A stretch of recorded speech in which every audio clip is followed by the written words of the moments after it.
G'day, ladies and gentlemen, and welcome to the Broker Coach Podcast. Our mission is to be the most valuable podcast in the universe for mortgage brokers. I'm your host, Sam Panetta, and today I'm joined by my wonderful friends, Caleb and Evelyn Cook.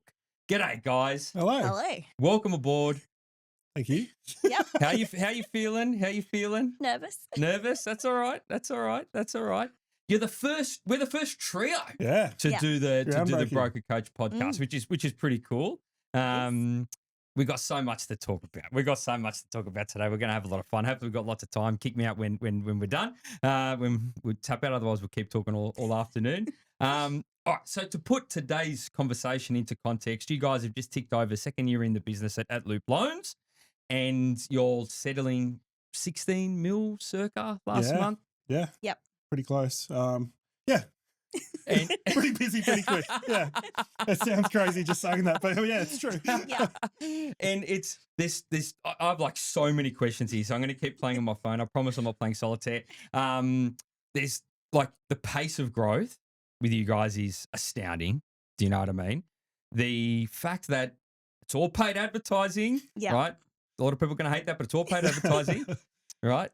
And you guys are charging fees. Yep. And you're charging material amounts of fees as well. And these are taboo things in the industry, all three of them. Do Yeah. you know what I mean? And you guys have combined them all. So I'm going to get this thing kicked off. First question, a bit of a spicy one. Can you guys explain to me why paid ads don't work? It's a good question. I mean, they don't work for some people. I don't know why. I suppose I think I do have lots of thoughts on it. Like, why wouldn't paid ads work for most people? I feel like a lot of people don't have the niche behind it. Is really, really tough. So you when you're doing paid ads and you don't have a specific, I guess, end goal in mind, you're just trying to get a few more leads, but you're trying a bit of everything. That could be part of it. It's definitely helped us since we niched down, but I don't know. I think most people just don't put the work in. They get a bit scared. They get the leads come in. They don't call them straight away. They're waiting for the calendar to be booked. I don't know. No, they don't work, Sam. Don't tell other people to do it. They're going to push that cost per lead up. They're going to. I'm happy that no one else wants to do ads. It's worked out very well for us. Yeah. So what is it with the ads, like over and above the actual ad itself, that makes it work, that makes the thing tick along? I think getting the pain point right really helps in the ads. Like that really moves the needle. But nothing beats the speed to lead, like how quickly you contact the clients, the confidence of, the delivery and how fast you get back to them as well. It's a very different beast to a warmed lead, a referral that comes through. It is very different, but I feel like once you just have enough reps at it, like you rip the Band-Aid off, make the phone call, and there's people to help at the other end. So, and Evelyn, there was a time when you had a little injury and you were making phone calls from the bed, you were making sales calls from the bed. Yep. And you were applying these same principles, even though you couldn't get up, you couldn't even sit at a desk, speed to lead, all those sorts of things. Yeah. And it's like you've got to put in the work because they've clicked on your ad for a reason, I think is the biggest one. So they do want help, but if you don't follow through and actually call them a second time if they don't answer and just wait for them to book in, that's never going to work. So it's like you need to do the work for it because they've clicked on your ad, they've seen something that they want. So it's like, oh, well, I'm just going to wait here until they book in and then I'll call them. It's like, no, you've got to make that effort to go, yep, okay, great. You've clicked on my ad, let me call you. Or it's like if we get someone who does book in and they don't answer, then we call someone else because we've got that time booked. And it's like, well, I'm meant to be doing phone calls right now, so let's just get one. So, yeah. So do you think it's, when it comes to paid ads and acquiring those leads, is it more work before you get the lead or is it more work after you get the lead? After, because they've clicked on for us, a random video of my husband being an idiot. So then it's like, then you've got to prove that you know what you're talking about and that you've got to create that trust with them and you've got to be willing to hear their story, meet them at their level as well and not just be like, oh, well, I'm not going to help you because you're an idiot. But it's like, well, yeah, everyone's that. So it's like most of the time they just need some help. Yeah, So, but they're not cold. yeah. Like they clicked it for a reason. That's the thing. It's not like we've done, sales background on door knocking, basically developers. That's cold. They don't want to hear from me. But these people want your help. Like, so I think once the mindset changed for you a little bit, that got a bit easier. Like they're They reached out for a reason. They're not bad leads. And how did you guys actually learn how to run the paid ads? What did it look like at the start? What does it look like now in the journey in between? I mean, I've lived and breathed it, I think. Like, Yeah. I've consumed every bit of content out there on how to run paid ads. I've read all the things, watched all the things. Like, I'll be in the shower and have a podcast playing about paid ads. Like, I just love this. consumed all of it. So Yeah. that, ChatGPT, endless nights talking about paid ads. How do we fix it? Test this, do that. Yep. And then we just tested a lot of stuff. Like, we burned a lot of cash learning how to do it. Like, but I was very early on. I remember we got our first lead. It's about $1.5 million refi, like a week in. And I was like, we've paid for the next 2-3 months of testing. Yeah. Put that in the bank, move on to the next. And you don't get paid for it for a few months later. But that's when I knew, hey, this thing can work. And that's the worst we're ever going to be at the thing. Yeah. So And how does it work, the dynamic between you two when it comes to doing the paid ads and doing the sales calls? Are the roles split? Are they same roles that you share? Yeah, so we there was a lot of figuring out what my role was because I was the broker, and then it turned into cold calling people, and I was like, oh hell no. I'm not in for this. I'm not doing that. If they book into my calendar, then I'll do it. And then it turned into I never thought of myself as a salesperson. And so I would sit next to Caleb and listen to his calls. And I was just like, far out, you're really good at this.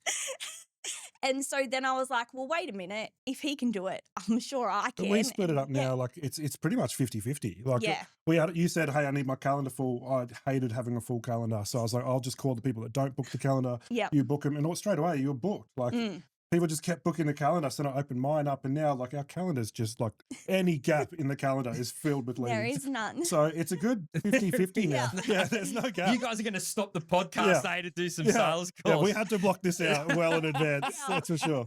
I wouldn't hate it. I wouldn't hate to see a live sales call. I wouldn't hate it at all. And so you were almost like that traditional style of broker, Evelyn, where it's like, hey, if you're not coming to me, 1000%. I don't want it. And Yeah. what was the light bulb where you're like, you know what? Fuck this. I'm going to call these people. Well, I think it was that I think niching down really helped. Mhm. And then hearing Caleb do the call, and I was like, oh, well, I know more than you. You're brand new to industry. Like, this is ridiculous. I've been doing this for so long. But then it was like, well, if I really love talking to people, Mhm. and that is what I'm really good at. I am a very empathetic person, probably too much sometimes with my clients. But it's like that's what I really thrive off, and hearing their stories and being able to give them the good outcomes and everything. And so it was like, well, no, I've just got to do it. How long did it take? How long did it take for that change to happen? Oh, I reckon a good 6 months into the business. Yeah, she did the sales calls kicking and screaming. Yeah, to get I remember. The first one. Like, it was strong resistance. I'll do anything Yeah. except make a sales Yeah. call. Yeah. Yeah. Yeah. But I think you also lost your way a little bit. You were doing everything but Yeah. the sales calls, and you Yeah. lost sight of Yeah.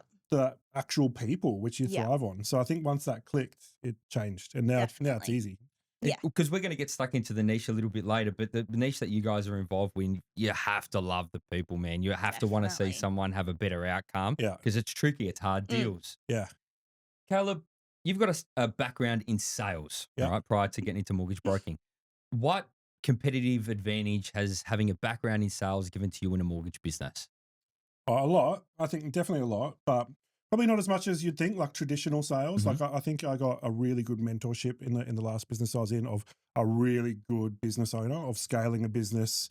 The strategy side of actually dealing with that is probably more valuable than the sales skills itself. So Mhm. like, I know now when I'm doing tasks that aren't worth, what I'm worth to add to the business, and I can see it and breathe it. And after hearing someone bang on about it for 13 years in a previous role and I didn't really care, like now I get it.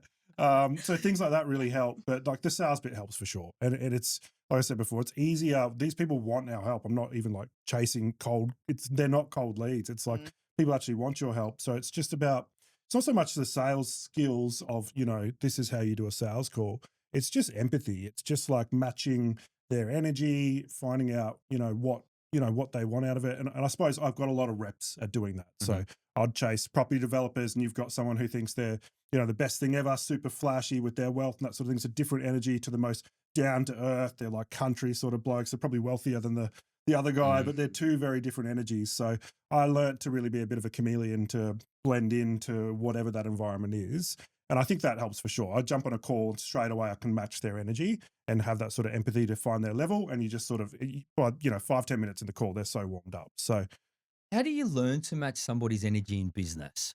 I don't know. Evelyn might have a better answer than me, but I think it's just reps. Like the more cracks at it, the Yeah. better at it you get. And, you Yep. know, the advantage of the paid ads is you can have 100 leads to call. So if it doesn't work, you just go on to the next Yeah. one and Number get one better. doesn't work, Yeah, number two is going to exactly. work. Yeah. Exactly. And it's just, it's picking up that phone call and doing it so over and over and over again. Mhm. And then you've slowly learned to get better at it. And it's like, well, now it's like, oh, it's second nature to me. So it's like, okay, great. As soon as they say, oh, I've got a kid, I'm like, oh, well, how old are your kids? My kids are these. And then you've met them already on that Mm. level. And it's like, oh, you've got 6 kids. I'm like, wow, you are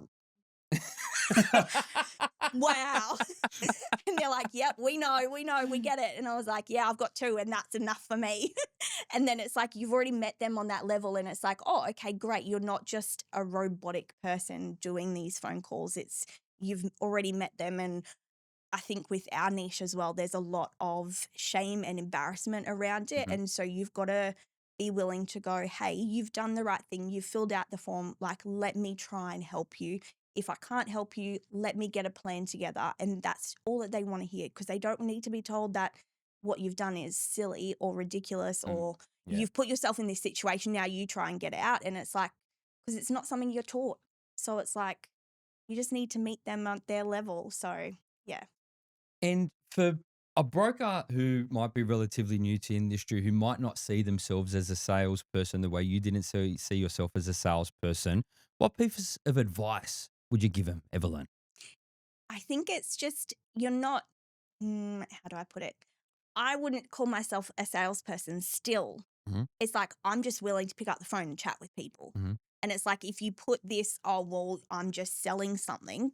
It's like, no, you're giving people their options. And because they go to brokers because they want advice or they want to find out that their lender's not the best lender that they could go for and whatever. And it's like, you're just trying to help them. And But there is a yeah. skill. There is a skill. So I remember when we first started, I would hear you do the phone calls and I'd watch you do the thing. I was like, show me how you present this strategy to the first home buyer or whatever. And she'd be like, well, that's it. I just send it to them and I see if they come back.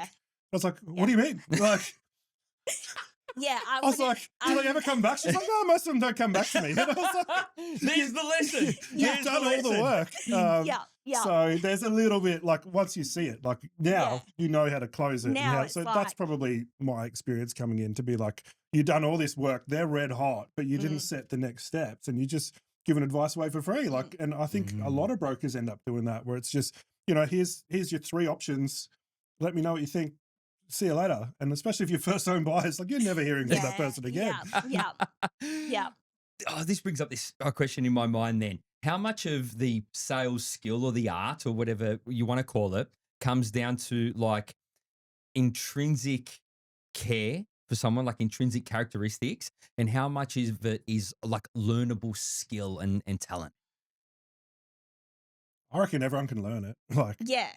I reckon everyone can learn how to sell something, but it's like, but I don't think empathy and caring is a natural skill to some people. Mhm. It's like you've got to like really show, because some of these like situations that we come across, it's like they're crying to you on the phone Mm. because they just have no clue. And it's like, then if I was like, oh, well, yeah, mate, see you next week. Like, it's not going to work. And it's like, they're never going to like open up to you more or like send you documents or whatever if you don't show that you care or want to come up with a solution. yeah, but we've been through a lot. Like we've been together a long time, but Yeah. we've had ups and a lot of downs, especially like everyone like In your we've personal life. yeah. So it's Yeah, like yeah. you've been there before, and then you can meet these people. Like you've got lived experience. It's a lot easier to match their energy because like you can empathize, like actually not just making it up. Although I reckon I could teach someone to do that too, but it helps when you can actually Yeah. meet them on a level. But I think it's like that part's. I still think that's learnable too. Like you just gotta. It's not sales, but like maybe I guess it is because it works. But it's reversing the traditional way of selling. I It's think. not sleazy No. sales. Yeah. It's not sleazy sales. What, Evelyn, you were a broker prior to launching Loop Loans together. What do you find are the biggest differences in the Loop business compared to the other more traditional brokerages you might have worked at prior? We niched hard. I think that was the biggest thing. And that once we had our leads sorted, Mm-hmm. it was like, oh, awesome, great. And now if we get a lead that's not our niche, it's like, great, let me put you in touch with someone who can do it, because that's going to take us twice as long to do. And it's like, that's not worth our time. And so I think with all the aggregators, you're taught to diversify, to be able to do everything for everyone. And it's like, if you're doing that, you're never going to be really good at one thing. And it's like you're, but you're being pulled, like you're putting your hands in every little pot. And it's like, okay, great. But then it's like, if I've got a commercial deal here and then I've got a refi here, or even a debt consolidation, they're like, oh, well, then I've got to do research into that. And it's like, it takes so much more time. And it's like, why? Why bother? I can't put this subject off any longer. We have to talk about it. I've been trying to push it off, but I'm just like getting the jitters sitting here. We have to talk about it. I love that outlook, right, on niching, and you guys have run with it, right? You've absolutely grabbed the bull by the horns. Why did you niche? How did you niche? Explain the journey that you went on where you've just got this really sharp niche and you're so confident to turn everything else away. Which sounds scary as fuck to put that in preface. Yeah. For 90% plus of the industry, that sounds like the scariest thing in the world to do. Yeah. But you guys have done it and you're crushing it. Yeah. How? But we didn't start like that. Yes. Right. How did it start? How did it start? Yeah, the start was I wanted to only deal with first home buyers, because I was like, I want to educate them. I want to show them how it's done. And it turned into I started socials. I posted every day for 90 days in a row. And it's like, we started doing that. And then Caleb was doing the ads just for anything, because he was also employed elsewhere at the time. So we started it to go, well, if we can make enough money that he can quit his job, fantastic. So in the meantime, he was spending every waking second learning ads. So then we could get other deals in that weren't first home buyers. We tried everything. So the ads, first time buy ads work. Like they absolutely work. They're so cheap, but no one's ready to buy. Like it's the first home buyer ads. Like they work. Yeah. But and I don't know, I've always hated that niche. From day one when we got together, I was like, why is everyone doing that niche? It makes no sense to me. It's the niche for people that don't have a niche. I'll get in trouble. But I don't like it. I never liked it. I just couldn't figure out, like, there's so many first home buyer experts out there already. Like that's done. So I never really jobbed with it. Evelyn loved it, so that was cool. But for me, it was, we needed money. Like we needed to convert. You're having all these conversations. It takes 6-12 months for a lot of these first home buyers to be ready to transact. So we tried, with your advice, tried everything. It's like, let's try and jag some refinances. Those ads work. Let's try it all. So we didn't pick this niche. We tried everything. So I knew I got paid ads, put a bit of money behind it and test every idea. So we tested, general rate refis. We did renovations, upgraders, first-time investors, existing investors, debt consolidation. And debt consolidation worked. It converted really fast. The calls were easier. We got better and better and better at it. And then that, cash flow wise was why we did it initially. But then you start seeing the wins and the emotional impact. And it's like, well, not only did that person give me their docs within a day and it settled 3 weeks later, that's great for this type of business. But then like the emotional lift, like you've changed someone's life. And it's, so yeah. And then we just did more and more of that. Obviously it was scalable because we'd spend more money behind it, get more leads, they convert faster. Yeah. And then as we did more of that, it's like, well, why are we doing this first home buyer thing when, this works really well. So it's a really good business. Don't copy it though. It's tough. I mean, it does have its problems, but that was the main reason why. But we tested everything and then we found what we were good at, what was converting well, and then just doubled down onto it and then kept doubling down into it. What was the trigger point where you guys were like, fuck, this is our niche, and you just knew? We got so busy that I didn't have time to do anything apart from submit loans for debt consolidation. Yeah. It got crazy for a while. At the start of the year, it was just more profitable. Like you're having conversations with first home buyers that don't convert when you've got more leads than we can handle in debt consolidation that convert faster. We're really, really good at it. So we just decided we'd lean into it. Let's just go all in on that. And then, yeah, it was only really January we really made that decision to go hard. And how much were you guys paying to acquire a lead back in the early days, a debt consolidation lead? I think it was about $600. Yes. $600 per submission is where we ended up. Yeah. And you guys continued to work the paid advertising campaign, improve them, make them better. What did you do to improve the quality of the lead, reduce the cost per acquisition, and where did it end up at the best, at the peak? Good question. Video ads was a big change for us. Like Okay. we tried static ads for a long time. It's getting up to sort of $100 per lead, but we're converting 1 in 6. Like who cares? That's so profitable. But I knew we could do better and test better. So the video ads worked a lot. They convert a lot better. They're warmer as well, we found.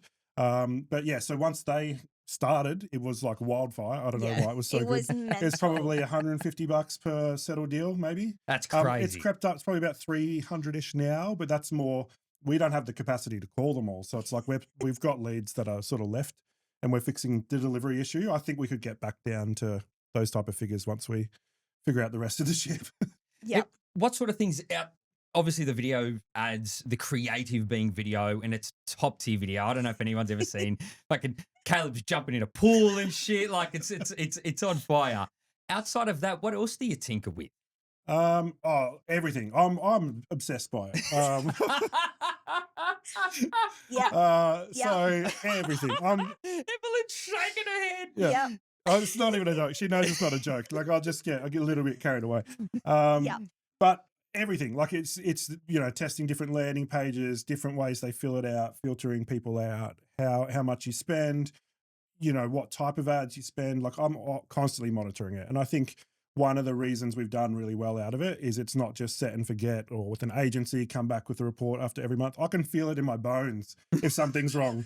And it'll be like something, Evelyn will be like, what's wrong? I'll be like, something happened yesterday. Wrong with the The ads have slowed down, and I'll go literally. figure it out. And there will be something wrong most of the time, and I'll make an adjustment and it's back on. Yeah, he'll be like, we haven't had one in like 12 hours. This is No ridiculous. leads in What's 12 going on?" hours. And then he's like onto it and he's like, yep, see, told ya. And I'm like, okay, cool. You fix it then. I'm like, okay, great. How many hours is he invested, Evelyn? Oh, mate, ridiculous amounts. It's like we sit on the couch and he's still got his laptop next to him. I'm like, what are you doing? He's like, just add stuff. It's fine. And then it'll be like, oh, can you look at this? Does this sound good? I'm like, yep, great. And he's like, Yeah, she doesn't You care. As long as the I'm like, leads are yeah, coming in, yeah. Evelyn yeah. doesn't mind. I'm like, But yeah. I think early on, I was obviously working my other full-time job, Yeah. knocking that out of the park. Is a big job, like biggest year we ever had. So I was not like a part-time thing. And I was like, how can I add value? So at night, I would just study ads, try ads. Like that was the biggest lever I could pull when I Mhm. wasn't actively in the business. So Yeah. I think that's just stuck with me. Now I love it. Like I just, Yeah.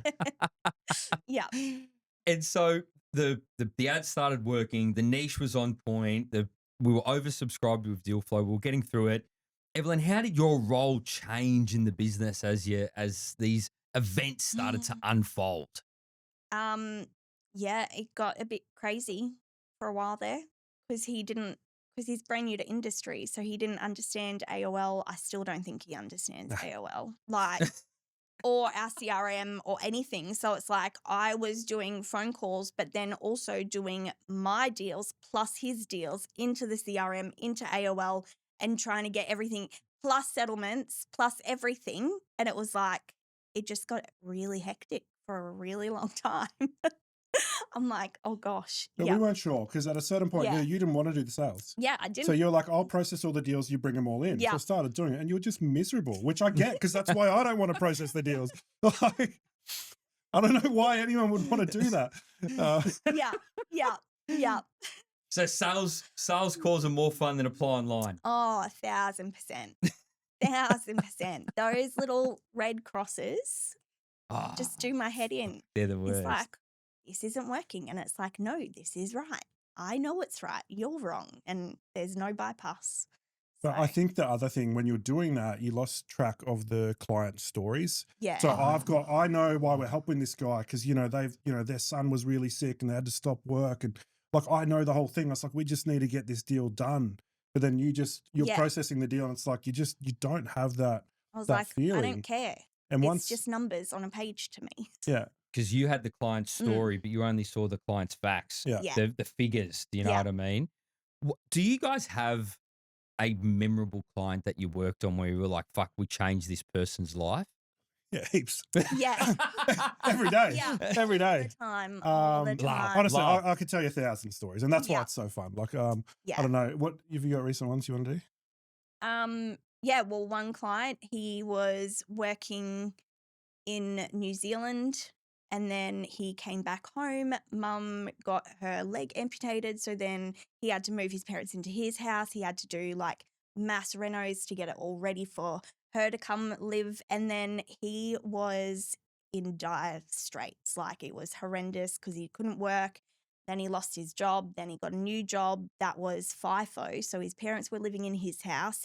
He was working in Canberra for 3 weeks on, 1 week off. And so poor guy was just like, I need someone to help me. I've been told no by 5 different brokers. No one can help me. And I was like, mate, this is easy. It was easy. I was like, It was easy. dude, yeah. Well, for us, dude, it- I was like, this is fine. I can totally do this. Do you want some extra cash out as well? Because like, you need to do this. And he just wanted to be there for his parents. And that was like Yeah. heartbreaking. And he's like, that's all I've got. That's who I'm going to do everything for. And I was like, mate, I can get this done. He's like, I don't believe you. I don't believe you. He still sent me everything, signed all the documents, signed the loan approval documents, called him. And I was like, hey, mate, all settled. He's like, are you kidding? And they- So they don't he believe was you. so far He did not disenfranchised that he believe just me. didn't even think Yeah. it could work, Yeah. even when it was done. Yeah, I Didn't had a even client believe last week, me. and I called him to tell him it's approved, and she didn't answer. Then her husband calls me, he goes, hey, she's maybe call you. And I was like, well, it's approved. He goes, no, well, she thought you're going to give bad news, so she didn't want to answer the phone. Oh, so She's she been just like, avoiding I'm not it. even going to listen to the voicemail. Yeah. I don't want to hear another person tell me I can't do the Yeah. thing. Yeah. But it was actually fucking you guys saying, Yeah. "Hey, it's all done." But yeah, we could fill the whole Yeah. podcast up with stories. Like, we just Yeah. it is the Yeah. best, and like we love it. Like, it's a Mhm. bit strange, our niche. I think, like, I don't care about property at all, and I know that's taboo in mortgage broking. I don't care. It's like, it's not about that for us. It's about the people, and like, yes, if they want to build a portfolio, whatever, we can help them. But it's really, they need help now. Just genuine people. Yeah, it's very, very different, I think, to the traditional way of doing it. But we love it. And you mentioned something earlier, which I absolutely love. It was like, it was a tricky deal. 5 other brokers had said no. You guys said yes. You got the deal done. That's the power of the niche, right? That's the power of doing the same deal over and over again. You get really, really good at doing the deals. Mhm. Yeah. Does that mean that you guys end up working with a very similar bunch of lenders if you've got a very similar bunch of deals on your desk? Yeah, yep. So BDM support has been massive for us. Because he's new to industry, he wouldn't take no as an answer. He'd show me something and be like, where do I place this? I'm like, that's not going to work with anyone because I'd only been doing vanilla deals. So you've even come into it and be like, that's not a deal. But now Yeah. you're like, And absolutely, then that's he a was deal. like, nah, I'm not taking no for an answer. Give me this BDM's number. Like, he wasn't even accredited and he was still calling BDMs going, hey, my wife's the broker. Can you show me how to do this? I think Is I'm a this bit of deal?" trouble. She goes, no, you can't call them. You just send them an email. I was like, I'm just going to call them. Well, like, and then they don't answer, I keep calling. If they don't answer, I call their boss. And it's like, I don't know, you're not meant to do that apparently, but Yeah. it works. I was going to say, it must work. It must work. Yeah. That might be the salesman in me. I was like, Yeah, he's I mean, selling the BDMs. Yeah. Oh, how good, how good, how good. Oh man, oh my God, there's so much stuff. There's so much stuff. All right, this is a really good question I got asked. What has been the biggest challenge that you guys have had in the business? That's a good question. I don't know. I don't know. Working together. We're going to save that for the end. We're going to save that. No, that's fine. We love it.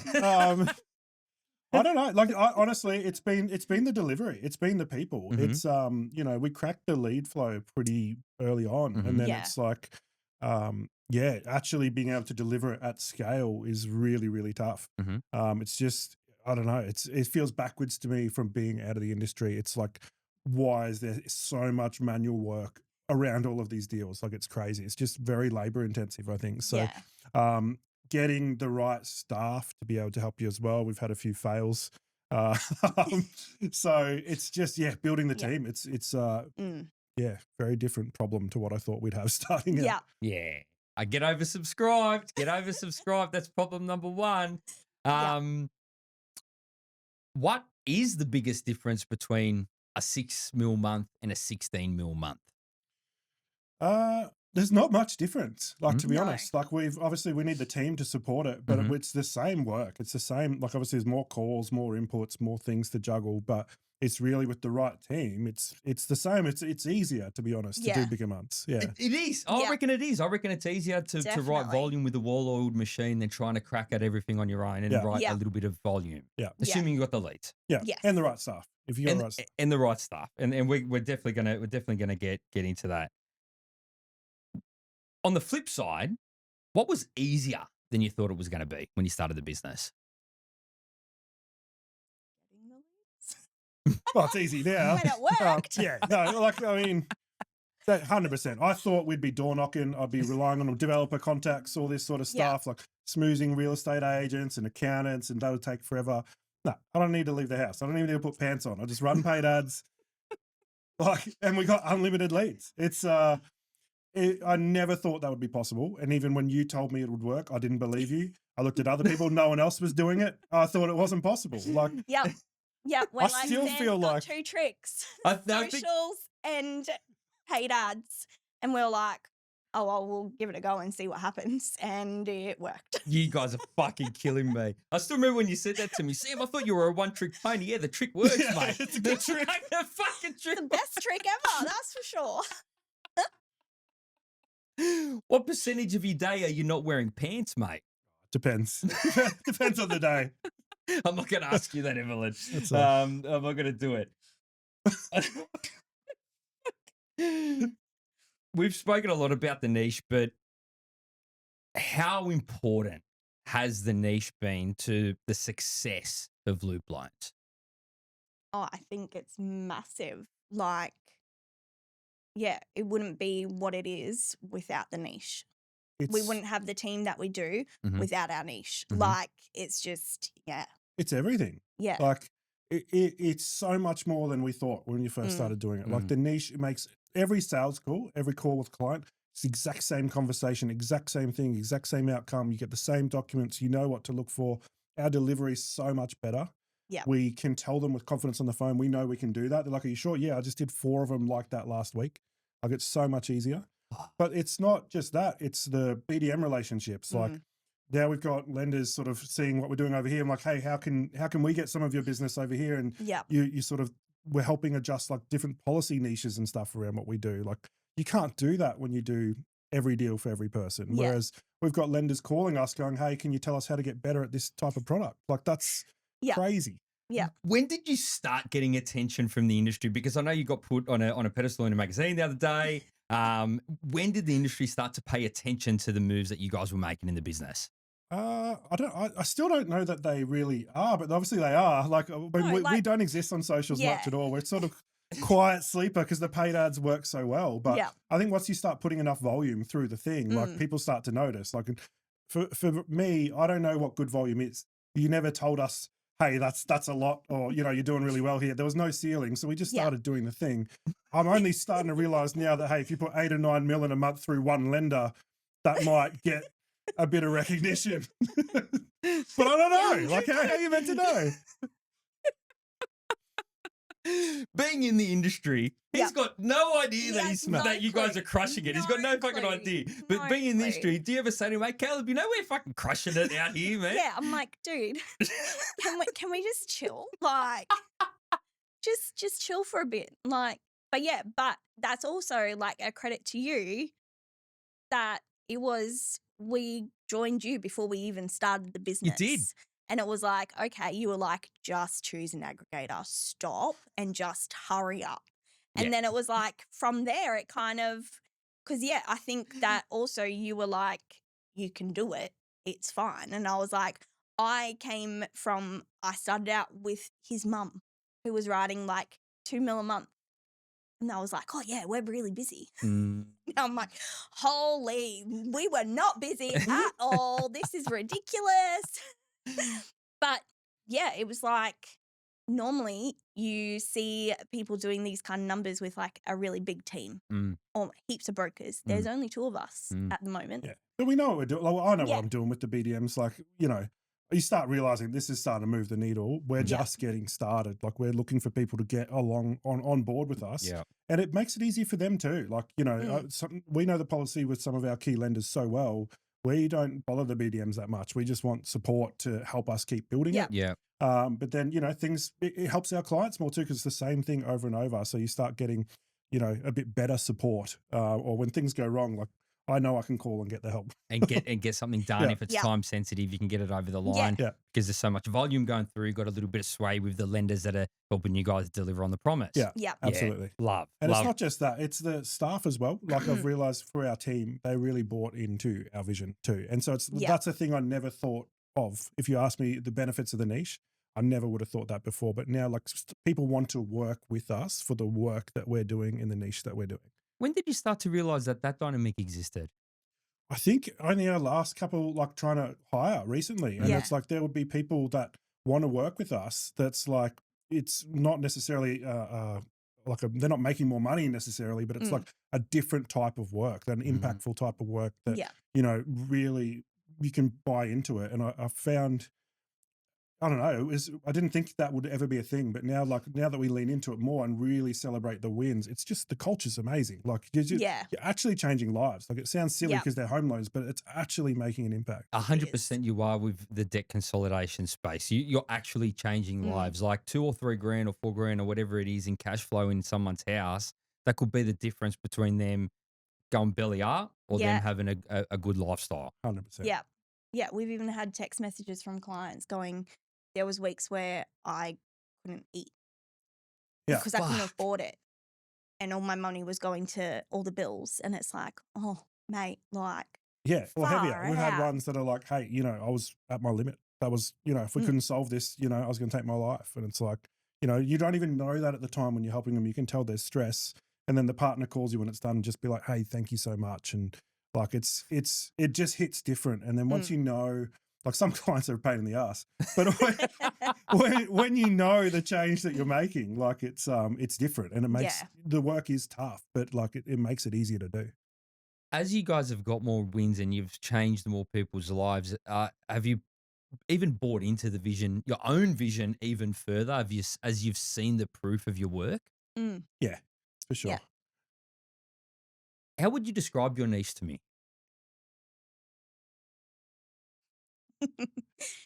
So I think debt consolidation it sounds like a dirty word in the industry. Like, it's not something that people like to do because it's like, oh, well, they're just bad with their money. But it's like, I think that what we do is we just help everyday Aussies who've had a rough run. Yeah. And get back on track and give them a plan moving forward. And yeah. Yeah, and that's probably the other piece. Like, we don't just write the loan, see you later. Like, we map out the pathway back to better lending, better rates, to pay your home off quicker, how to actually do the structure properly. So we are able to add a lot of value. And we get clients go, you know, no one's ever told me that before. I was going to sign up to some guy's course for a couple grand, how to own my home in 7-10 years. It drives me crazy, but it's like, we're able to educate that piece for chops as well. But I think, like, we niched in debt consolidation, but then we niched even harder to, like, credit impaired debt consolidation. Credit impaired debt I want the consolidation. deals where brokers look at it and go, oh, you can't be helped. Or the bank goes, no way. Like, oh, I love that. Give me all of that. They convert better. They're stickier clients, and we know exactly what to do. And we had good ads at the start of the year, and they were just clean credit deals. It's like, what's wrong? They've got a car loan, credit card. It's like, well, okay, you know, we can save you $1,500 a month. And they'll be like, like, they don't care. They don't have any big need. They take forever to fill out the documents. Like, they could go refinance 6 months later with someone else. Whereas, like, the credit impaired niche, not only do lots of people not know what to do, but they convert straight away. Like, they really need your help. A lot of brokers would be listening to this and think, yeah, I know, but these deals are super tricky. Do you know what I mean? Yeah. Logistically tricky to get done. You guys are doing them on volume. Do you know what I mean? Like, we know you settled 16 mil last month. That's going to be a flaw moving forward. Like, you guys are really doing this on volume. How have you gotten around the trickiness on actually delivering on the promise to the clients in these, you know, difficult situations? I think we just got really good at it. Yeah, it's just the Like, systems. Like if it's the yeah. same deal over and over, like you know where you're going to get stuck. Yeah. And then so you build the systems around that so it doesn't happen next time, or get the right staff to do the right thing at the right time. So it's just, they are hard. Like I didn't know what an easy deal was. Like I think I've done a handful. Oh, you don't know any different. Nah, like, He doesn't So, yes. I've done a couple now, and it's like, oh, is that it? Like, it's, what do you mean you send it to Macquarie? It's approved in 50 minutes. Like, Yeah.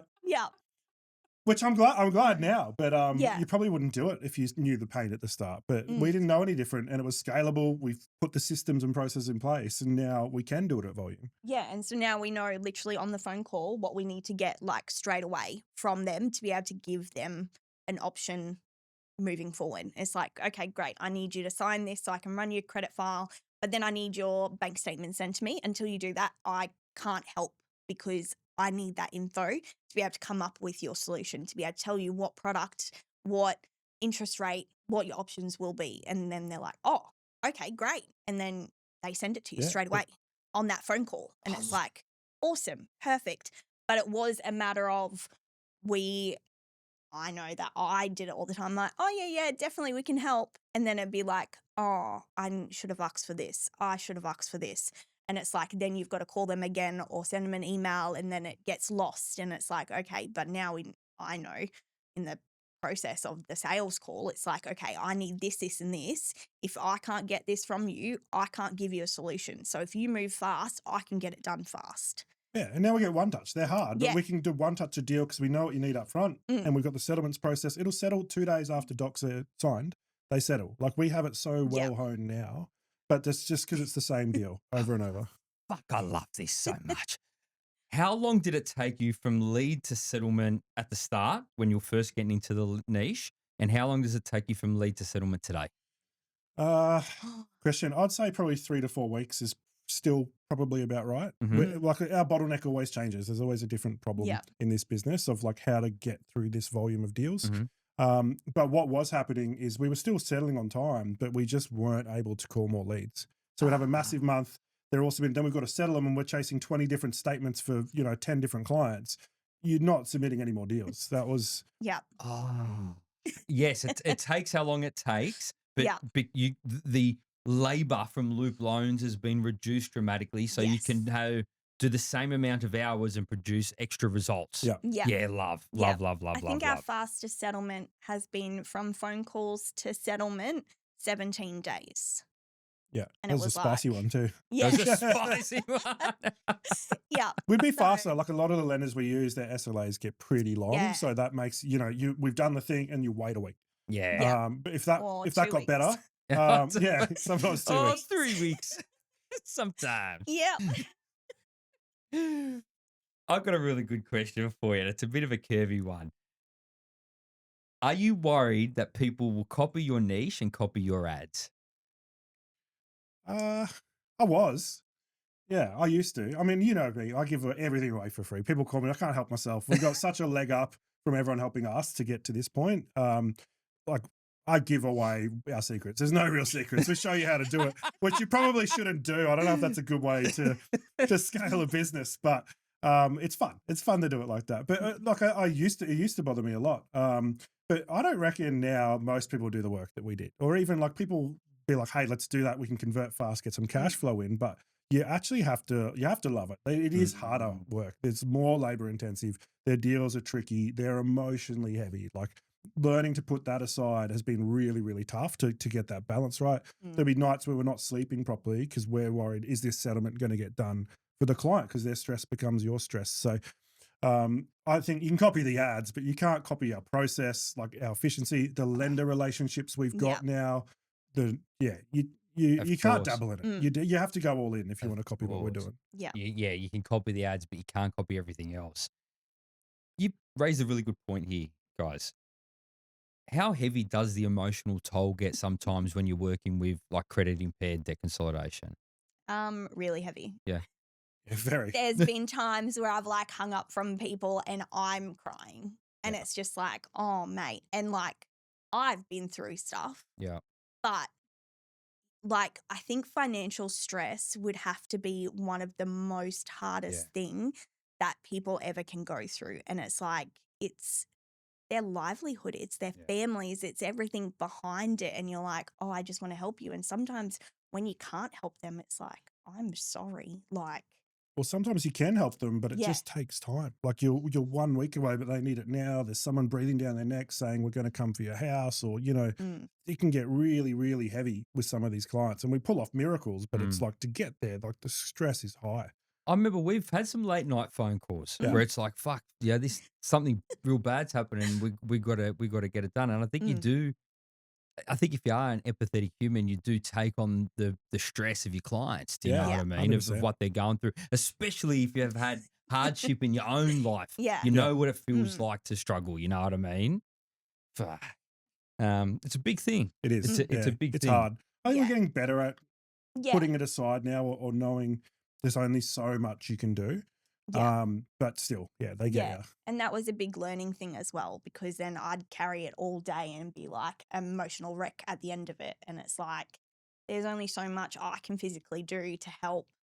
So then I've got to leave it up to the lenders or the solicitors and everything else. And it's like, okay, I've done all that I possibly can, as long as if the client knows that and go, we will get it settled. Yeah. It just might not be on your time frame. Like, let us Let us. help you. Yeah. Yeah. So yeah. We'll get it done as soon as we Yeah. can. As soon as we can, Yeah. we're gonna get the thing done. So you guys, figured out how to get oversubscribed. You got really good at the sales process, really good at bringing the business in the door. Then you got busy. When did you guys start hiring? Way too late. Way too late. Oh, yeah. We only got our first proper staff member in February. So what, 5 months ago, 6 months ago? Yes. So way too late. We tried offshore. We did try and hire. Like we had method to the madness. It just didn't work for whatever reason for us. Yeah. But really, like, we've only really been able to scale properly this year. Like it's been February, we brought someone on, training them, getting them up to speed, and we're hiring pretty rapidly now. Like we've got staff member number 4 starting next week. Yep. So we're getting through there, but way too late. Way too late. What lessons have you learned as you've gone through this phase of building the business, the building the team phase? I think that culture is everything. Culture is everything. Culture's everything. And it's like, you can hire like someone who says that they're really good, but if they don't fit in culturally, it's not going to work. Yeah, especially And for our it's like, niche. Like yeah. you got to be there emotionally for what's going Yeah. on there too. You got to really fit how we treat and see those clients as well. So Yeah. you can be a rock star, but if you can't take on, the why behind what we're doing, I think Yeah. that's really key. Once you've got people on board, you can obviously unpack and you can see them work and you can see if they're taking on the vision, right? Yeah. Yeah. How do you know before you hire someone that they're the right culture fit for the You business? call Sam. Literally, that's what we did. That's what we did with our first hire. We called you and we're like, we've got these 2 people. And then we spoke it out and went through it. And you're like, no, the first one, like, go with her. Yeah, I And we're remember like, you said. Do you remember why? Yeah, you said I could hear it in your voice. Like Yeah. you could Yeah. tell we were passionate, excited. Like, Yeah. and even on paper, probably not as strong of an applicant, but like the culture fit is everything. So you get better at it, and you can make Yeah. mistakes though as well. But course. yeah, it's a numbers game sometimes. But it's having the right people has made such a difference. Like, Yeah. I love our team so much. Like it's so much fun to work with them every day, How and good. that's key. Yeah. And so at a certain point, like you got to be good at your job, but like that is more important. You're hard because you need that right culture fit, but they got to be guns too because they've got to actually be able to do the work. Yeah. Yeah. And that's why I don't reckon you have like 100% strike rates on hires. It's a conversion rate, like a lead's a Yeah. conversion rate. Do you know what Yeah. I mean? Yeah. What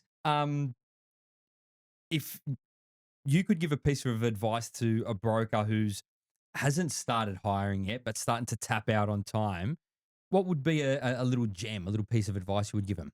Hurry up and hire. Hurry up and hire.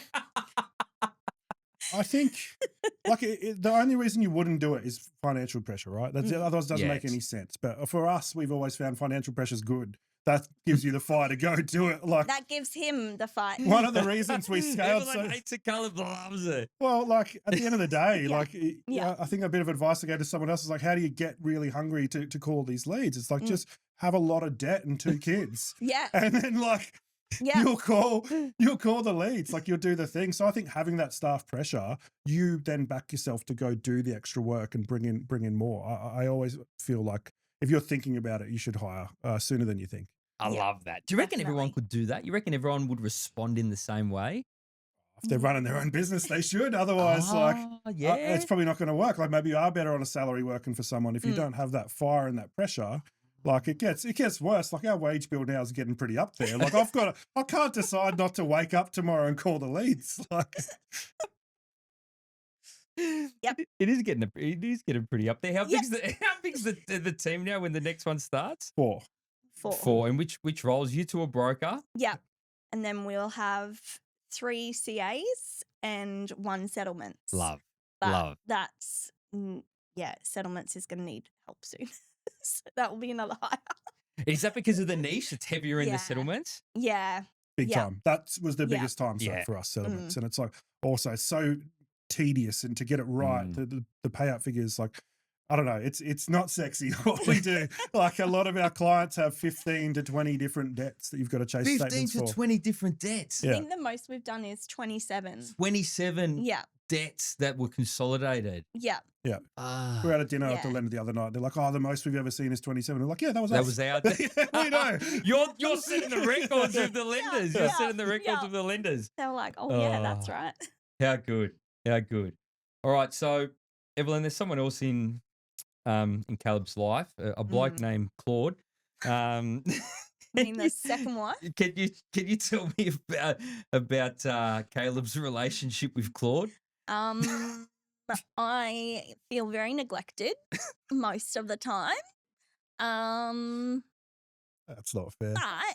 But I must admit, it has done really well for us in our business. He's built We're some recording really this, right? cool Let's refer back to She's that. saying it quietly Just- so you yeah, can't I hear. We're know. going to edit the volume up, Yeah. Evelyn. No, he's built some really cool processes for the business that's really helped, and it's really cool now to see.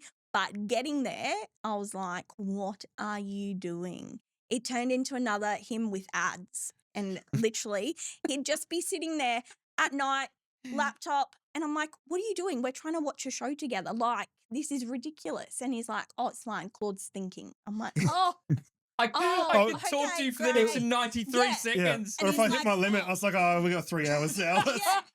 yeah. Yeah. Oh, you're killing No, me. literally, he's like, no, I've got to spend all this limit now because then it's going to reset. So then in the morning at 5 a.m. when it resets, I can start again. And I'm like, I do think, like, definitely gone down rabbit holes that are a waste of time. But yes. at the same time, some of the stuff we've built, like the info and the data that we have to actually see what's going on in the business, Yeah. like I can see so much more, which I just really struggled with. And at scale, really, really hard to do that. And we've actually got a really good ecosystem. Like you couldn't do this 12 months ago with some of the stuff we've built. So it'll get better and better. And I think I'm not even good at it, but it's like I can see what's going on and refine our process. And with the niche, you build tools specifically for what we're doing. And that's the key. You can't get that from an aggregator software. 100%. How much of success in the business has just been fucking hard yakka? All of it. Yeah, I think so. It's like, I think what you don't see is us sitting there at night after we put the kids to bed and just both of us doing the work. Yeah, it's been relentless. Like we haven't stopped. We Like, full yeah. tilt from day one. Like Yeah. there's no, Yeah. like we had to make it work. Like Yeah. it's just, but it's been a lot of blood, sweat and tears. Like we don't really switch off. It's just go, go, go. Evelyn's good with the family, obviously better than me. Thank God she's there to keep them alive because it was just like, It's fine. I keep him it's fed been a too. Is lot. someone feeding the dog? Yes. Yeah. Yes. Yeah. Just get the dog on Claude. Yeah, that's right. Claude's him. taking care of that. Oh, how good. How good. Yeah, it's almost like to succeed in business, you have to bust your ass. Yeah, you do. And I think now we're trying to buy our time back a little bit Yes. so that Yeah. we can, but like it's been full on. Like we've put in a lot of work. And I just assume a lot of people do that to make the business work. But you can't grow as quickly as we have, like without it just being a lot of work. Yeah. It needs time. It needs Yeah. the time and the dedication, the blood, the sweat, the tears, all the good stuff. Yeah. And once you got the leads, like you got to deliver. Like, so if you have a really Yeah. successful week, you really like back yourself in a corner. There's a lot of work to do. You can't just disappear.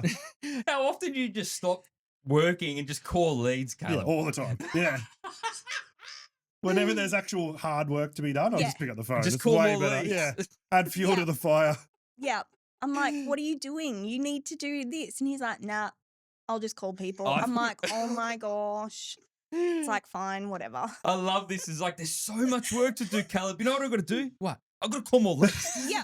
That's Yeah. exactly what I need to do at Add this more moment. fuel. I don't mind it. I actually love it. I actually love it. Yeah. I've got a cracking question here for you. What do you know now that you didn't know when you started the business? I could fill every book on what I know now. I knew nothing about the business. I think the business part of the business isn't that hard. Like the actual loan side, like the mortgage broking side of the business is not the hard bit at all. Which, you know, you don't see that coming into it originally. But I don't know. I reckon if you told me it's mainly going to be about managing staff at this point, then, you know, chasing down leads or getting, you know, processing loans, like it's a very different business than what I thought it was going to be. So that's probably the biggest change for me. Like but yeah, after the whole thing, I had no idea what I was doing. So I don't know where to start. I know a lot now that I didn't know. Yeah.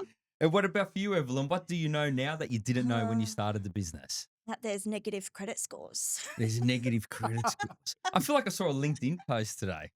Yeah. Yeah. It's like, and that people really don't know finance.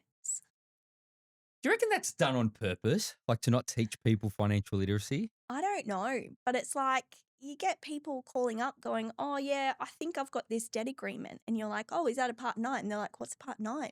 And you pull their credit file and you're like, you're in a part 9 debt agreement. That's really bad. Like, there is very limited options. And they're like, what do you mean? And you're like, oh, goodness. Okay, let me They let don't me know. teach No you. one's taught There's them. nothing, like, you don't get taught at all. You learn from your parents' friends, your mates. And it's like, there just needs to be education around it. And there's not. And it's like, it's tough because people are like, oh, I've seen one guy with 50 credit inquiries. I was like, dude, what happened? He's like, what do you mean 50? I was like, were you applying for stuff? He's like, oh, I just put inquiries on these things. And they've hit his file and now he's in negative. And it's like, well, can you please stop? Please stop doing that. Stop. Like, yeah. So I think, people just don't understand finance. And I think that's, The bar is low. I think when you're Yeah. in this industry, you assume everyone knows what Oh, you because know. everyone's a finance person. And Yeah. especially if Yeah. you're working with property investors and stuff, they're pretty sophisticated people. If you're buying an investment property, that's not your average Aussie. You know, so the bar is a lot lower than you think when you just live and breathe it every day. And that's part of what we've had to do is to meet people on their level, try and explain it really simply has really helped. But yeah, it's people just don't know that, and you know, and they can be taken advantage of if they get the wrong advice or the wrong thing. So Well, we've got to get you guys doing some content so you can teach Australia Well, that's about why all we're this here. That's stuff. why you drag us here. We're doing it right now. We're doing it right now. Exactly. Love. What do you guys reckon has been the biggest needle mover in building loop loans? niching. Yeah. And Niching? niching hard. 100%. Niching and what? Niching hard. Oh, niching and niching hard. Yes. Yeah. That's Yeah. why you're the captain, Evelyn. Exactly. I think that's true though. The difference to be debt consolidation or debt consolidation for credit impaired deals, that extra step has Is what just made it. made it even better. Yep. How did you stumble across this fact? Like, where did it happen where you were like, fuck, going even further into the niche has produced an even better result? And I bang on about it so much because nearly everyone listening to this would be like, that's so scary. Like, that is the most frightening thing I could ever imagine to do as a broker. And you guys are like, both just agreed that the most important thing you've done was niched and then niched again on the Yeah. niche. Yeah. I don't know. I think like we looked at what deals we were doing, which were the better leads, which ones converted better, which ones do we have better outcomes, which ones made us feel better. And it was all the same thing. It's always this credit impaired sort of thing. So we just lent harder into that. And also like I kept asking you, Sam, like why why is no one else doing this? Like, I don't understand it. Yeah, Like, yeah. what am I missing? I didn't realize how easy it was to write a regular loan. I think that's why I got it wrong. But like, I couldn't understand the other brokers are going, hey, you know, we don't touch these deals, or the credit score's below 500, come back in a few months, or we can't help you out. And it's like, why are all these people getting told no when we know exactly how to make it a yes? So it's like, of course we should lean into that harder and be that. Like, it's such a big difference when, like, we were at the conference, someone come up to me, I don't even know, I'm like, oh, you're the debt consolidation guy. It's like, yeah, I am. I guess I am. Yeah. I fucking love that. I love you're the debt consolidation. That's how you know you've picked a niche. Yeah. Yeah. That's how you know you've picked the niche. All right. So, fuck. All right. We're starting to get into some of Oh no. the stranger questions. Evelyn, since you won the captain award, do you make Caleb call you captain at home now? Of course, but I've always been the captain at home, so nothing really changed. It's true. It's true. It's true. Yeah. I've been calling it captain for years. She's right. All right, we've got another one here. This one's for you, Caleb. Why don't you just sell all of those leads that you're bringing in? I've thought about it. When we have too many leads, I think it's like you're talking about low-hanging fruit brokers to leads. Like, if I said, hey, take these leads, people buy them off me. I know that for sure, but I don't think they'd convert them the way they do, especially our niche. But in any niche, like, you got to have the rest there. You've got to actually want to talk to the clients. I'll give you my leads. Like, you might convert them, but like, do you want to be, you know, in this heavy space doing this type of thing and juggling all their debts? Like, you have to have the rest of the piece. So I feel like if I was to do that, I'd need to sell like a sales course and like unpick your process. And it's like, at that point, talk to you, not me. Like, the lead's the easy bit. We have to unpack this, right? Because everyone thinks you get a lead and think, but there's so much more, especially in the paid ad space. It's so much more than just getting the lead, isn't it? What are the other factors that contribute from lead to an actual settled, successful client? You need to do the work for them. Mm-hmm. You need to show why you should be the one doing their deal. Because it's like, yes, they've clicked an ad, but how many ads are out there now? Like, as soon as you say one thing into your phone, it's popping up with all the same ads for everything. And it's like, oh, well, how are you different from the next broker? I think that's there. You hit it on the head. Like, a lot of brokers go, oh, they're booked in my calendar in a couple of days. I'll call them then. And that's what they want. But if you look at anything, like, we just got a puppy, the amount of puppy things all over my social media is unbelievable. It's not just one. It doesn't know that I've bought the dog. Stop advertising to the guy. So if I'm booked in a calendar in a couple of days, like, there's so many other mortgage broker ads popping up on their feed. The person to call them and actually say, I can help you, they get the deal. So I think speed to leads massive. And I don't think a lot of brokers do that. They'd rather sit back and have a calendar full of stuff. We have a calendar full and only half of them show up. So I don't know, we got to try fix that. But it's the speed to the lead is like, it's the fastest thing, but also knowing what to do with the process. Like, we can step out exactly what the next steps are and ask for commitment at the end from the client. And so, well, I'll say, hey, if we give you all this, will you want to move forward pretty quickly? And if people go, oh no, I'm just sort of testing the waters, like, see you later. Like, I'm not interested. Like, we want people we can help now. But we guide them through that. We get their commitment. So there's so much more to just the getting the paid lead. It's how you actually call and deliver that call. There's almost like there's a connection between the style of leads that you guys are working with and the style of work that you guys do. Like, the way that you like to run the brokerage is probably really closely aligned to the sort of deals that you're doing. And maybe there's magic in that itself. There is. I notice it now. Like, a lot of our clients that we do, they're just salt of the earth type of people. And it's just like, we can get along and like you show them the benefits and gain their trust, which we can do pretty quickly now. They're your clients for life. And that just it sort of reciprocates against the, you know, the more we do it, the more clients that sort of fit our niche. Like, and we got so many leads, the ones that don't fit, we just turn them away. Like, we're just not interested. On the weekend, I just hung up on a guy. I was like, I called you. I was 9 a.m. Saturday. You booked this, not me. Like, I don't need to be calling you at 9 a.m. What happened? We're not going any further until you tell me why you hung up on the bloke. We got over 5 minutes into the thing and he just wasn't answering questions clearly after. He's like, sorry, someone else is talking to me. And I was like, look, you booked my calendar on a Saturday morning. I'm away from my family to call you. Like, do you want my help or not? I said, you've told me everything you told me, I can help you. But like, you know, either answer the questions or not. Like, and I said, mate, just don't worry about it. Like, just see you later. And hung up on him. On to the next. You don't need it. How powerful is that statement though? On to the next, like the ability to actually move on to the next. Because if that's your only lead for the week, Yeah. and do you know what I mean? Where for you guys, you're oversubscribed. How powerful is it knowing that if a deal's not the right fit for you guys, it might be the right fit for someone else, but it's not the right fit for us, that you can just move on to the next call? It's the best. Yeah. It's like, It's massive. And it's like, if we don't even had clients give us everything and you're like, well, I can see that you're pulling out money every weekend at the pub and not paying your mortgage, you can't do that. It's like, okay, show me in 3 months that you can stop doing that, start paying your mortgage, then more than happy to help you. And it's like, then they're like, oh, well, no one's told me that before. And it's like, They just great. needed someone to tell And then them. they do come back. Yeah. And it's like, you just need to be that little bit of guarding yourself, because it is your business at the end of the day. And if you're doing the wrong thing, it's like something can happen. So it's like, you need to protect your business, but then you're also helping them by going, hey, you need to pull your head in because you can't just not pay your mortgage. Yeah. So it's like, oh, okay, great.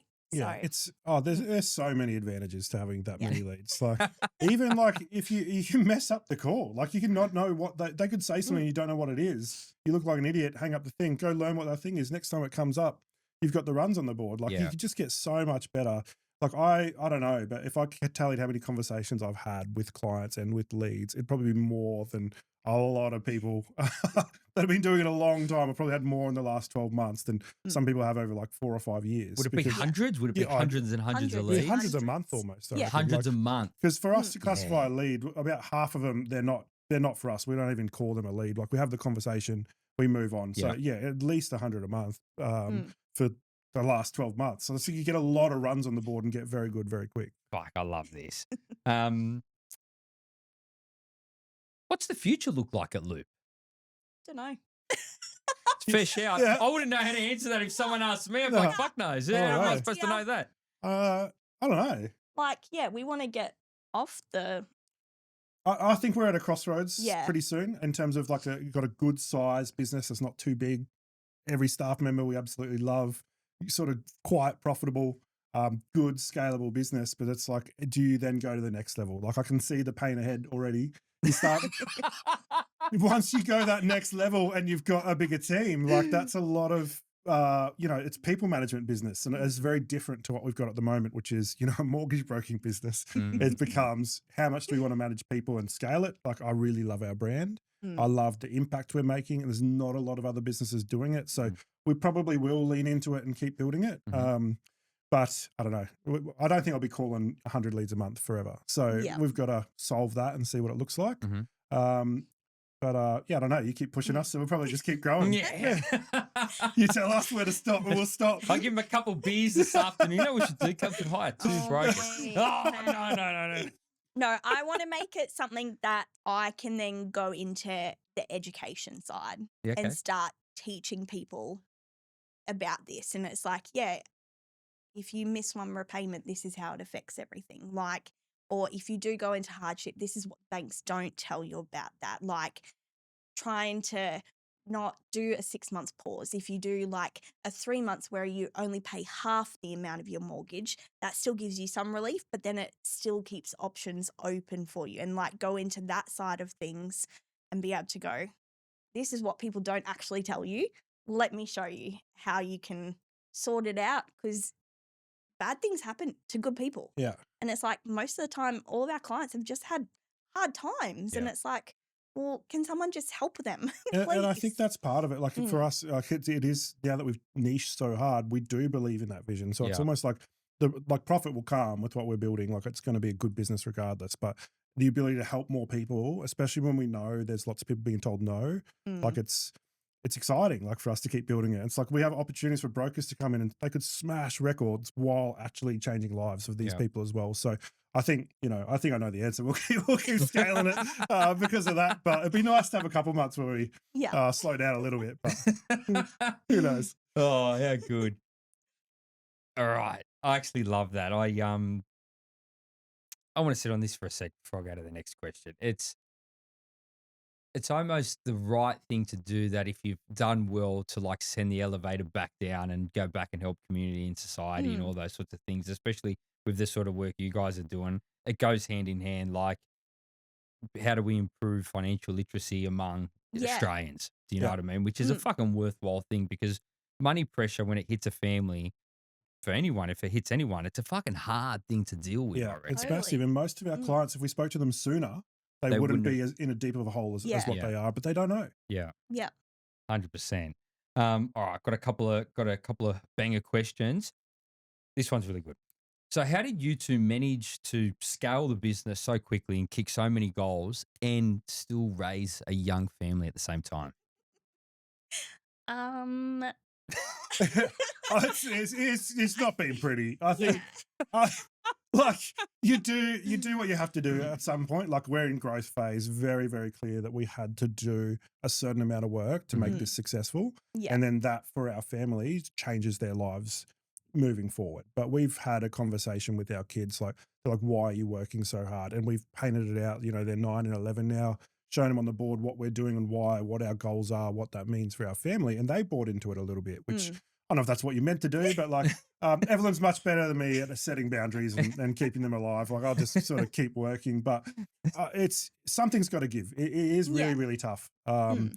But now like the kids start to see it being quite successful and it's sort of been worth it. And now we have the ability to just do really cool stuff with them. So, Love, Yeah. love. No, but it's also, we've been together forever. So it's like, if I had to do business with anyone, why wouldn't I do it with my best friend? And it's like, and because we know each other so well that there has been times where I'm like, you need to leave the room and just give me some time alone, like be gone.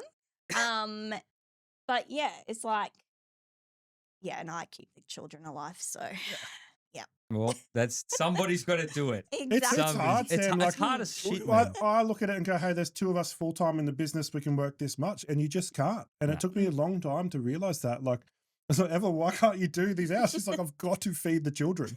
Like, they need to be dropped off to school. Like, you can't physically do that work. Like, we found the right balance now, but that took me a long time to be like, Yeah. there's a trade off It here. was, But why also, can't you keep I'm no doing good at that this? stuff. So, like, you watch me make a sandwich for the kids. It's a train wreck. How do you make a train wreck out of a sandwich, Caleb? It's not pretty. You know, I don't want to see it. It's not my niche. It's not your. No, it never has been. Never has More, been. more of an Uber Eats niche. Yeah. So the kids need Yeah. to be fed. Yeah. Fucking hell. Yeah. Oh, all right. I gotta. Evelyn's shaking her head. I can see Yeah, every it's single true. thought go through her It's not mind. pretty. Yeah. The kids look at me funny when they see the sandwich. It's like, Fuck.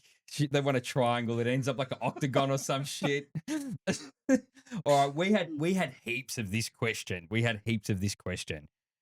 How is the dynamic between you two, husband and wife, business partners, brokers, working together and building this thing?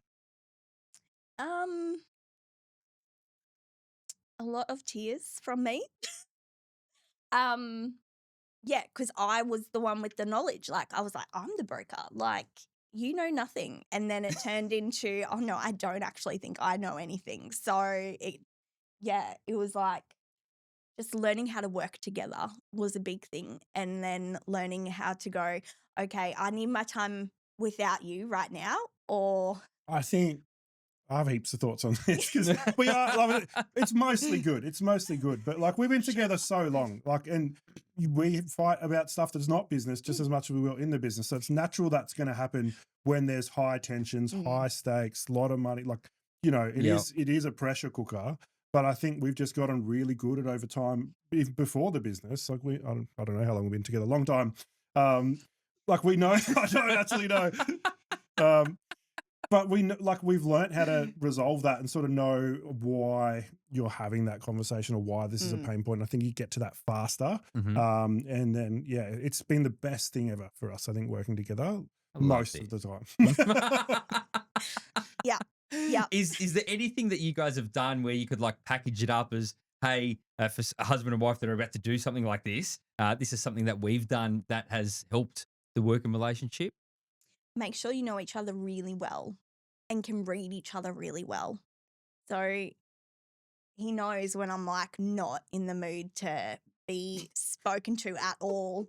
And it's like, okay, I'll come back But to you it's on that one. also, you can be fighting over something in the business and you can realize it's not about the business at all. There's something else going on. Something else has And I crept think- in from your Yeah, personal and like lives. being able to Yeah. separate that, or like, hey, this pressure actually is just this one simple thing in the business, and you can unpack that together Yeah. and move on. So yeah, I think, yeah, you definitely got to trust each other to have the right intentions. And then I think it's very, very tough when you see a problem in the business and it's either my fault that I've done it or your fault. There's only two of us. Yeah. We need to have a discussion about that to make it better. That's a tricky thing to navigate. So Are you better at having those hard conversations now than you were at the start? yeah, 100%. Yes. Yeah, And okay, then- cool. Totally. And then we carve Totally. out time that's just no business. Go out Yeah. date night. There's, it's hard because it's our whole lives really, but just switch off entirely. That's really important. We got a third wheel on the date night tonight because I'm coming with you. Oh, I thought I was going to bring Yeah. Claude. I'll talk to you, Evelyn. I'll talk to I'll bring the laptop. Okay. Caleb can talk to Claude and I'll talk to you. It'll be- Deal. All right. I love that. Okay. All right. Last couple of questions, and I'll ask everyone this one. All right. I'll ask everyone this one. I think it's a really important question. Evelyn, I'm going to ask you first. Evelyn, if you could give one piece of advice to little 8-year-old Evelyn, what would you tell her? Yeah, see, that's really hard for me. 8-year-old me was very angry at the world and in a lot of pain. And I'd been through so much by 8 years old that it was like, I'm never going to get to anything. Like, yeah, I didn't want to do anything. It was like, okay, I just kind of given up on life, to be honest. Like, I was in so much pain and been through so much that was like, if this is what my life is going to be, this sucks. And so now looking back, I'm like, oh man, like if I could see where I was today, like, man, I'm so freaking proud of myself that I've done all this. I've got a family, I've now got a business, like everything. And I think that it was like, it's all right to be angry and upset, but don't let that define everything. So I think like me telling it, it's all going to work out in the end. And Love that. That's awesome. Yeah. You know, I think a lot of you, Evelyn, I created an award for you. and I was asleep. And you were asleep too. Do you remember that? Yeah. I'm gonna laugh about that for the rest of my life. You couldn't make. I thought I was going crazy. I actually thought I was going batshit crazy. Lovely. That's awesome, Evelyn. That's really awesome. Caleb, same question to you, mate. If you could give one piece of advice to probably a little bit taller 8-year-old Caleb, what would you tell him? Oh, I can't follow yours. Like that's a tough act to follow. I don't know. I feel like I never really knew what I wanted to be doing. And I think the bit of advice is that it's actually okay. Like what we're doing now feels so like this is meant to be like the perfect timing, but it's everything that came before has led up to this. Like even things where you're like, why am I doing this? Like it's so out of left field. And now I can see how that all clicks together. So probably just, I don't know. I wouldn't do anything different. I'd just have a bit more trust that it'll work out, I guess.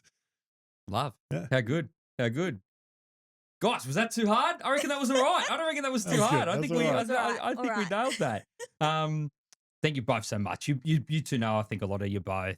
I appreciate you coming on here, having a little bit of banter with me today.